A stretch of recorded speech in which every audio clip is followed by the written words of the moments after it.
It's 3 in the morning and I'm on night watch. Somewhere over there on the horizon is the patrol boat that had been tailing us, and he suddenly shot off. It's my job to look out for any odd boats or any strange activity and inform ESCOM and the whole fleet immediately.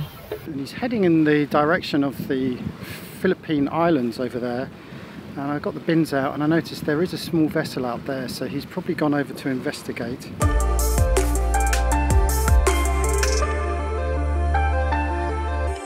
Zizi has just turned round and reported that there seems to be a turtle wrapped up in something in the water, so we're going to see what they do. This brings back a few memories of when Liz and I crossed the Indian Ocean, a story that we've told many times now, when we rescued 2 turtles that were wrapped up in a fishing net. There goes Santorini, overtaking us. They've probably got their boat in astern, to be honest.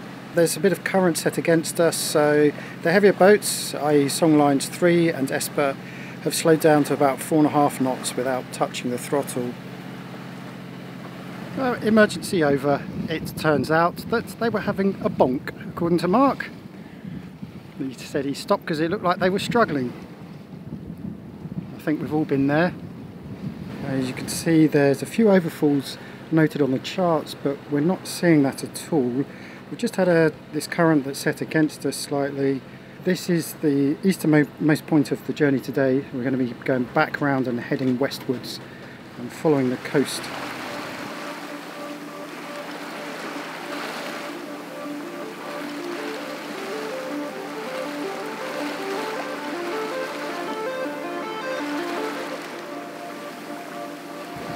Well, we're running west now, along the south side of the Sabah coastline, still with that current against us though, and clouds have built up a little. There's a bit of cloud around. The sky's looking nice and textured. We've just passed a big palm oil processing plant. Mark came on the radio and gave us a breakdown of that. One of the biggest in the area. Many square hectares of land that they process there.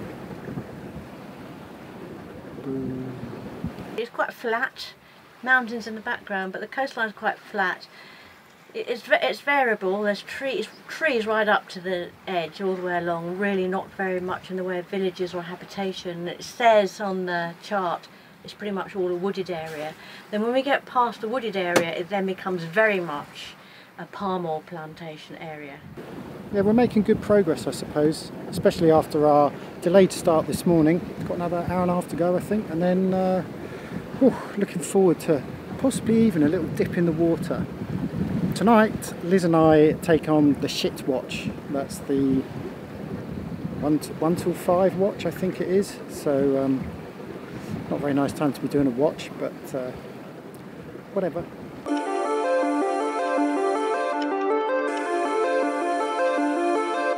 So, as a big front comes through and it's about to rain, we just did 50 miles today, Elizabeth. How are you feeling? Yeah, I'm quite tired, actually.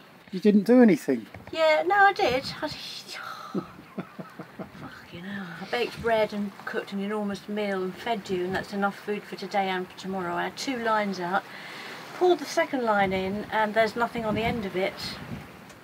And it's kind of shredded. I've never seen it like that before, so the end of my lines are always carefully snipped and they look perfect. So if it had fallen off or something, I think it's been eaten. Yeah, so a long day with that late start because of the guys in the river grounding. And I'm glad we got the anchor down before the heavens open, because you can see it's quite dark here. The time's 5 to 5, we're in 4.5 metres. Little village here. It's called Kampung Tengka. So we're being blown on a bit at the moment, but it might change when the storm goes. I don't quite know which way we're going to head. It's literally just an overnight stop, and then we're off again at 6 in the morning to go to Lahad Datu, where we stay for 3 days. So really this is just a pit stop after quite a long day.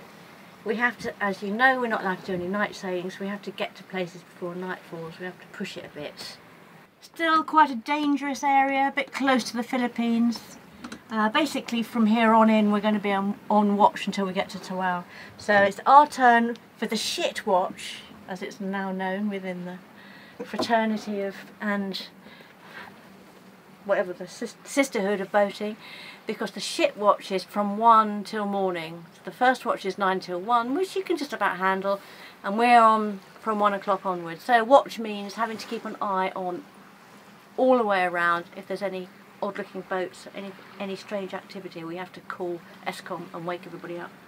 We're going to do, so we come on at 1 o'clock, and I think you're going to do the first bit, the 1 o'clock bit, then I'll come on and see the dawning, because that's the way our watches tend to work anyway. I'm usually up quite early, so see how it goes. Every evening we have a net. It's supposed to be called a sked. I think sked is short for schedule, but as we all know, there is no such word as schedule, it's schedule. But from our experience, relays between boats every evening, morning, are generally called a net. And so that's what we do to communicate information, issues, that kind of thing. It's almost like a radio show, I suppose. But anyway, we had it originally at 8 o'clock in the morning, but we found it was actually more effective to have it at 7 o'clock at night, because then we could prepare for next day's passage and catch up on any last minute information that needs to be shared before doing that passage. So we elected Lee aboard Santorini to be our host for the Rallies radio show, and hopefully any minute he should be coming online. And the procedure is generally to do a radio check first, make sure that each boat is... Rally fleet, here we go. Santorini. So we had a bit of a tough start to the day with a couple of boats hitting the mud, and Jason and I having issues with our anchor, but we all got here safely. So the anchorage is a bit rolly now. Hopefully this calms down a bit later on. Tonight we've got on watch the early shift, the 9 to 1 is Zizi, and the graveyard shift from 1 till sunrise is Jamie and Liz on Espa. If anyone's got any questions or issues they want to raise, then now's your time. Yeah, hi Lee. Perhaps Songlines 3 could relay our appreciation today of the work done by the Eskom guys. It was interesting watching the little patrol boat trailing behind us and then suddenly shooting off over the horizon to harass probably some poor old Malaysian fisherman. It was really encouraging to see them doing this and doing their work as we expected, and it certainly made us feel very comfortable. So if Songlines 3 could relay that back to them to show how grateful we are, we'd be grateful ourselves. Over. So has anyone else got any questions or queries? Zizi just wants to know who chose this anchorage. Right. It's night time, it's 3 in the morning, and I'm on night watch. And it's my job to look out for any odd boats or any strange activity and inform Eskom and the whole fleet immediately. Got the radio on 77 and 16 dual watch. Got Artemis 3 just here, Chaska just here, Santorini next to us, a little further over Songlines, and what's the other one?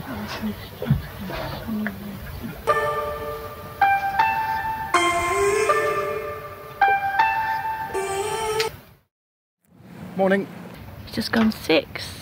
Night watch is over, and we'll be leaving in about half an hour on our way to Lahad Datu. One more run today of 35 miles. Wasn't too bad last night. We've got the police boat right here next to us all night long with its lights on, so I felt pretty well protected, and apparently there's 2 police places on land as well, because this is such a dangerous area. As night watches go last night, it actually worked out really well. Liz and I divided it up.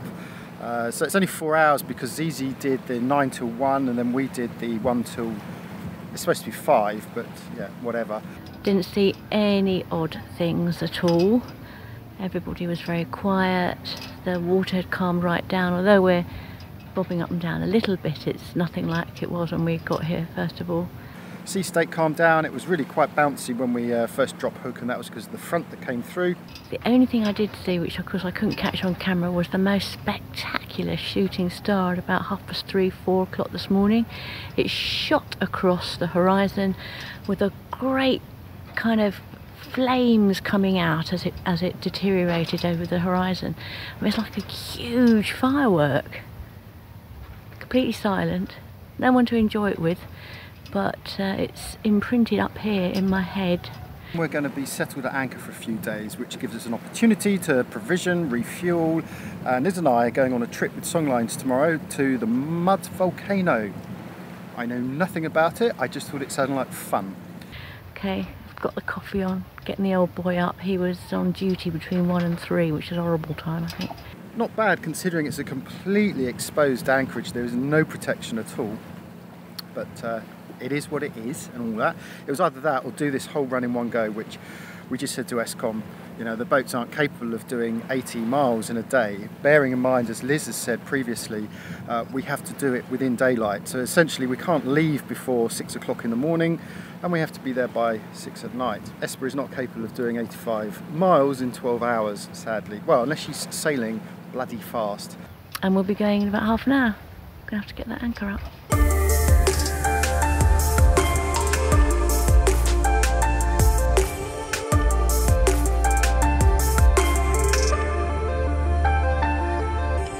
One thing worth commenting on here, I think, are the amount of plastic bottles in the water.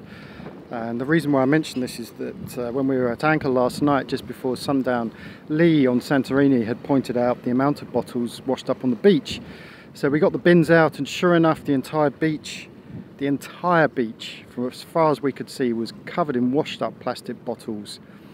It's a very sad sight to see. Of course, one shouldn't jump to conclusions as to where these come from. There aren't too many towns or villages along the coast here, very few in fact. And where we anchored last night was probably the biggest settlement we've seen in a while, and that was still only 20-30 odd buildings. So I doubt very much that the rubbish is coming immediately from this coastline. Obviously the current here is set in such a way that it's all coming from somewhere else. The question is where, and the bigger question is, what do we do about it?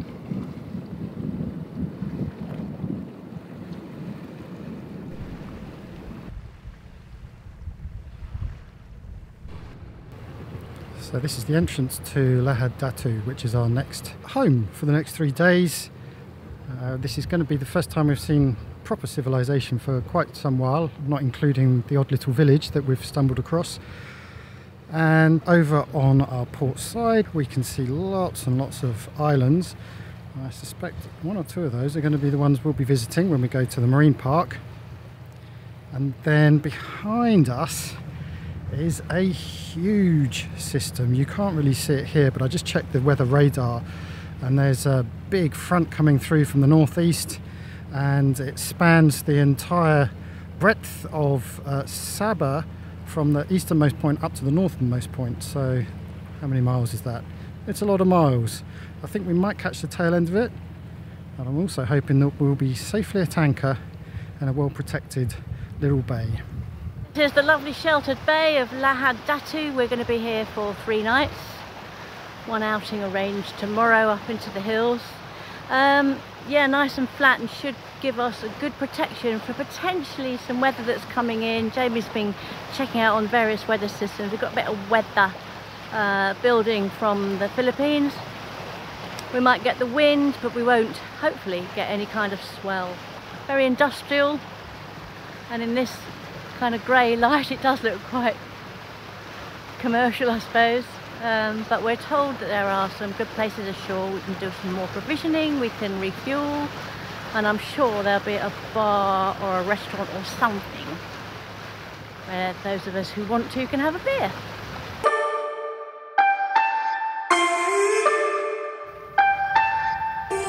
Here we are, we're anchored, engine off.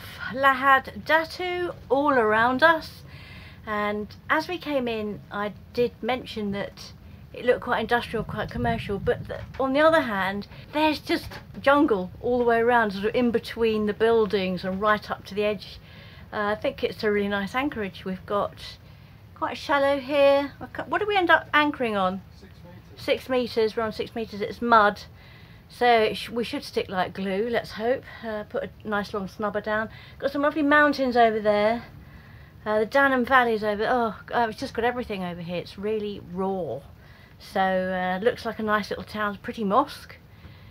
Low buildings. We will go and investigate over the next 3 days. Meantime, as we always do, cheers.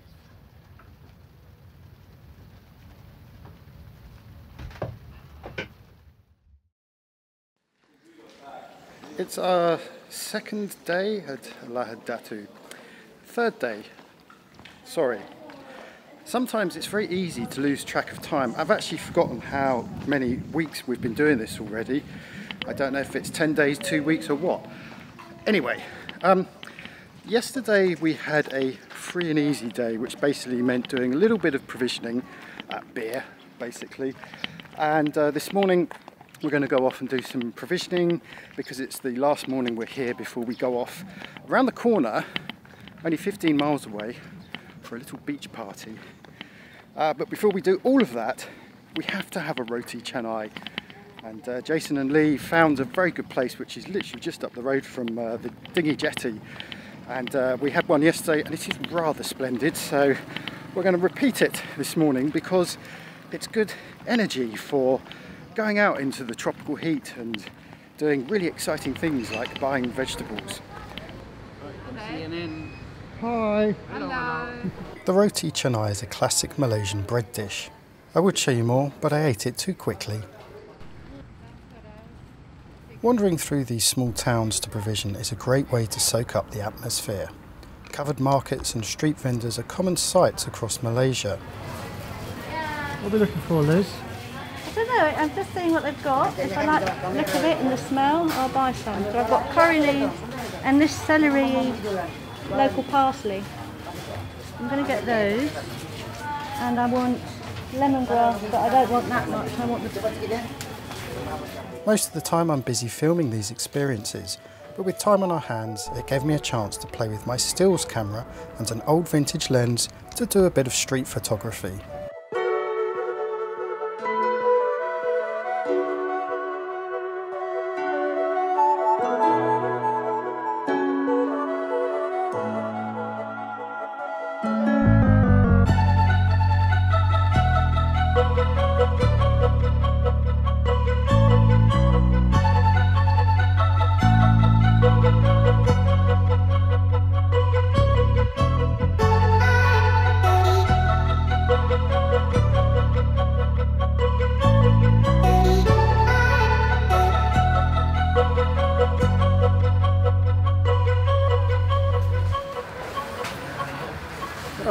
So here we are in the ubiquitous Malaysian vegetable market, and you can always guarantee to get pretty much most vegetables here.